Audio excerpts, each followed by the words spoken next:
Hello दोस्तों, आपका स्वागत है हमारे YouTube चैनल पर। मैं AK सिंह आज आपको कराऊंगा प्रतिशतता।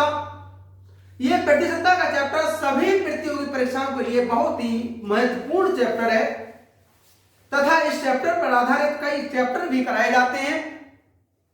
इसलिए इस चैप्टर को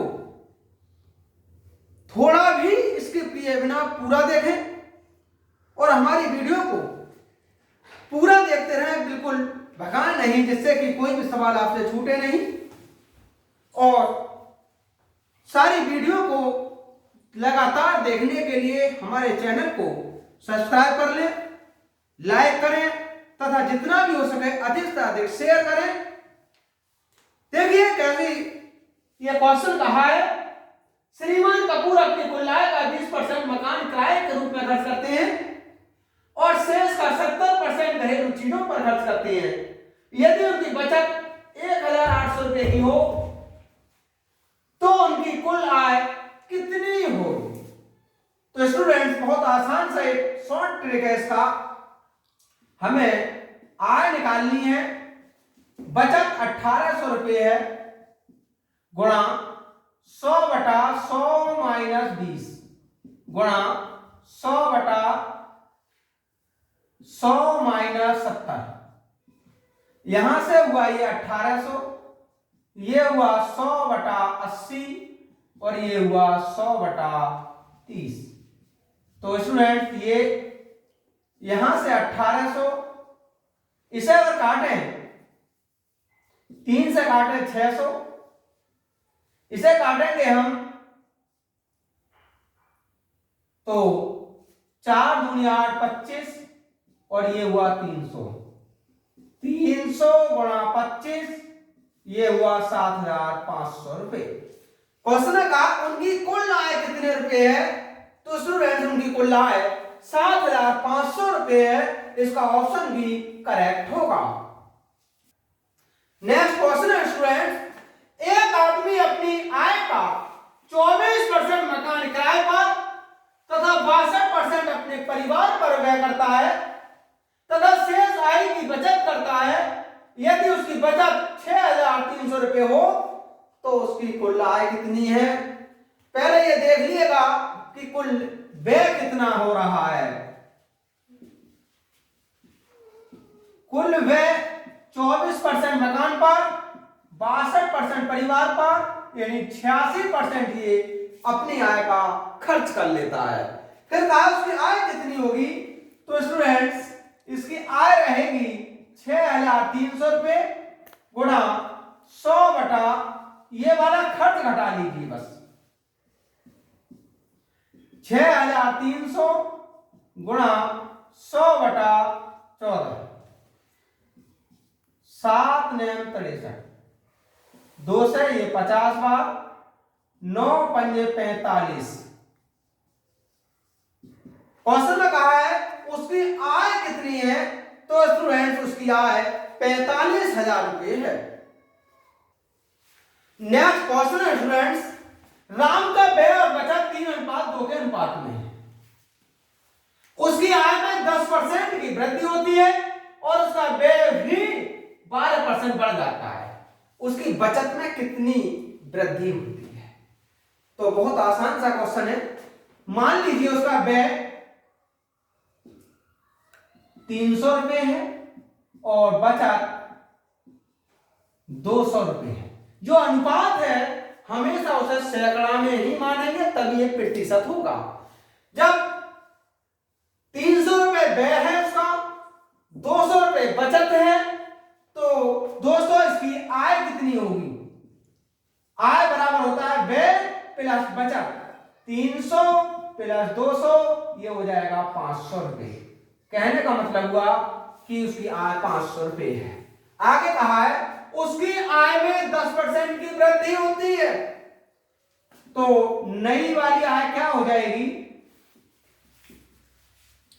550, 500 रुपए। इसमें 10% की वृद्धि यानी 110/100, ये हो जाएगी 550 रुपए। और उसका व्यय भी 12% बढ़ जाता है, तो नया व्यय कितना होगा वह इस समय 300 रुपये था, लेकिन 12% बढ़ा तो 112/100,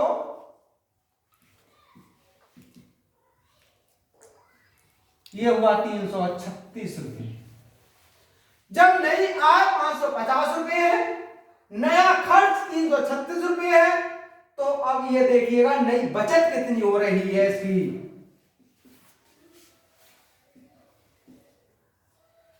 इस 550 में से 336 कम कर लीजिए, ये हुआ 214 रुपये। तो नई बचत उसकी 214 रुपये है, जबकि पहले बचत तो 200 रुपये हो रही थी, अब बचत उसकी 214 रुपये होने लगी। तो बचत में वृद्धि कितनी हो गई?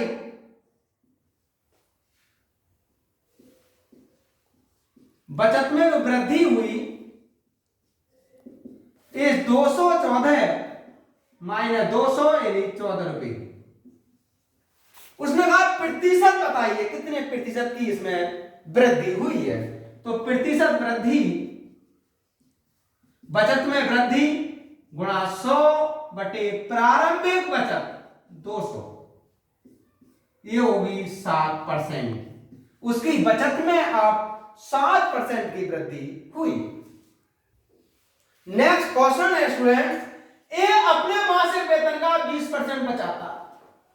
यदि उसका मासिक व्यय 6000 रुपये है तो उसकी मासिक बचत कितनी है?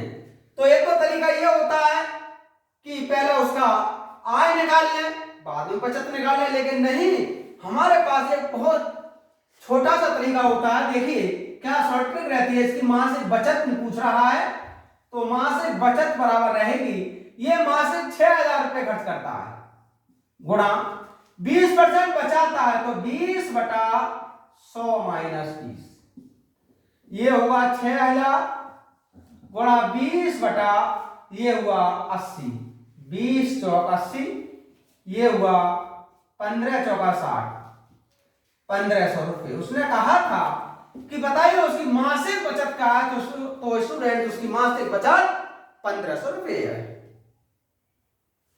नेक्स्ट क्वेश्चन है दोस्तों, एक आदमी ने अपनी पूंजी का 1/3 भाग 7% पर, 1/4 भाग 8% पर और शेष भाग 10% पर निवेश किया।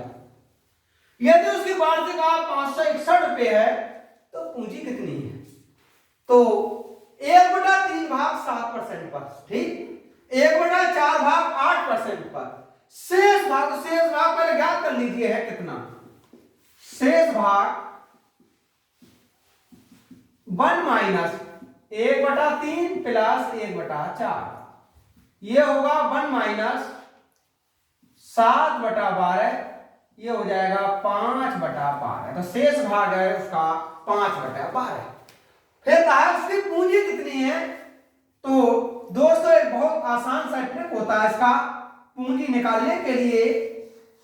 ये रहेगा 561 रुपये उसकी वार्षिक आय है, इसे 100 से गुणा कर लीजिए, डिवाइड कर लीजिए 1/3 भाग 7% पर, तो 1/3 गुणा 7 प्लस 1/4 भाग 8 पर, तो 1/4 गुणा 8 प्लस शेष का मतलब हुआ 5/12 और ये है 10% पर, ये होगा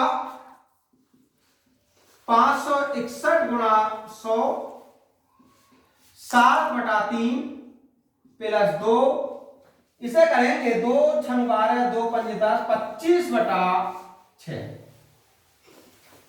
यहां से 561 गुणा 100, इसका 6 एलसीएम लें।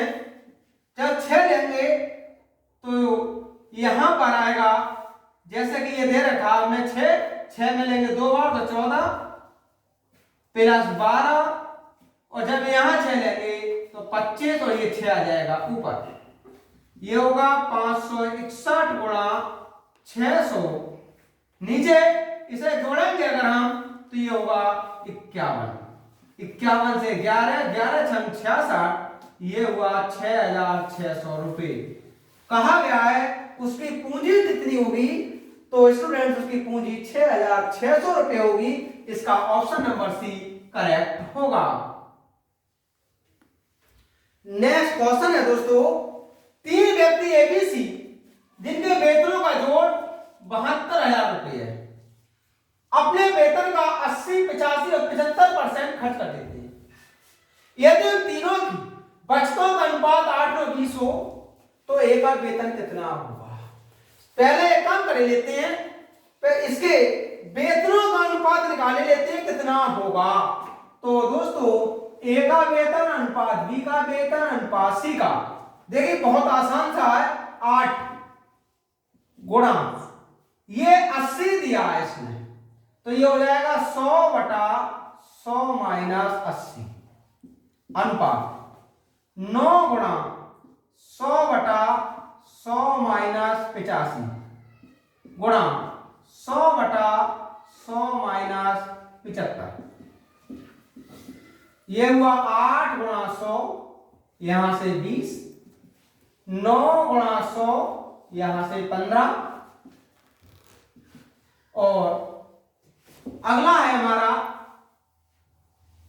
अनुपात 20 गुणा 100/100 माइनस 75, तीसरा होगा 20 गुणा 100/25, इसके लिए 20 पंजे 100 40, इसे देखिए 5 तिया 15 20 और 3 तिया 9 60, इसे 25 चौका 100 और 20 चौक 80, ये हो जाएगा 2:3:4। ए का वेतन कितना है? तो ए का जो वेतन रहेगा, जब हमें इसके वेतनों का अनुपात मिल चुका है, अब तो चाहे ए का वेतन निकाले, चाहे बी का निकाले, चाहे सी का, किसी का भी वेतन निकाल सकते हैं। तो ए का अनुपात 2, इन तीनों का जोड़ ये हुआ 9 गुणा कुल वेतन 7, ये 72,000, 9 8 72 और 8 दूनी 16। तो दोस्तों ए का वेतन रहेगा 16,000 रुपए। नेक्स्ट क्वेश्चन है दोस्तों, श्री एक्स अपने वेतन का 35% भोजन पर और अपने वेतन का 5% बच्चों की शिक्षा पर खर्च करते हैं। 1 जनवरी 2011 में उसने इन दोनों मदों पर 17,600 रुपए खर्च किए, उस महीने में उसका वेतन कितना है? पहले ये देखिए कि श्रीमान एक्स ने कुल कितना खर्च किया है। तो कुल खर्च होगा इसका